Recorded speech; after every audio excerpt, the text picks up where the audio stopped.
A lot of people have autism. Autism is a communicative disability, meaning people with autism struggle to say how they feel, understand how others feel, which is called empathy, and struggle to understand certain types of humour, like irony and sarcasm. Autism is on something called a spectrum, meaning there are many different types. This means that sometimes it can be hard to work out if somebody has it. Other times, it can be quite obvious that somebody has autism. Here are a few things to look out for. People with autism tend to have obsessions, which are things that they know a lot about. For example, they might be really into cars, and you may find that they just want to talk about cars all the time. People with autism also really like structure. For example, they might like brushing their teeth at a certain time every day, or eating lunch at exactly 12 o'clock. It can also be other types of structure, like needing to have their bedroom laid out a certain way, or only eating bread that is buttered on both sides.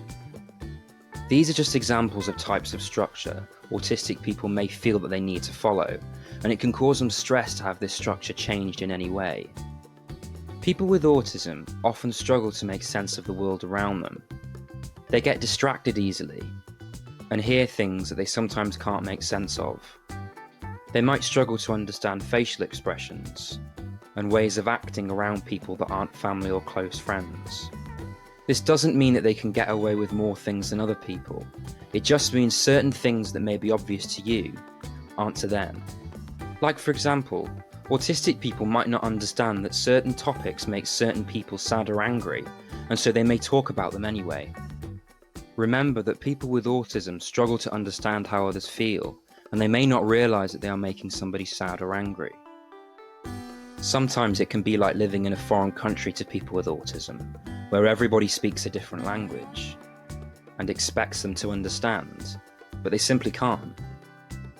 Sometimes all of this stuff can get too much, and people with autism lose it and have things called meltdowns. Meltdowns don't make autistic people brats or childish. They're just different. They experience the world differently. You can help people with autism by communicating clearly to them, and most importantly, accepting them for who they are, just like you would anybody else. Thanks for watching. Please like, share, and subscribe.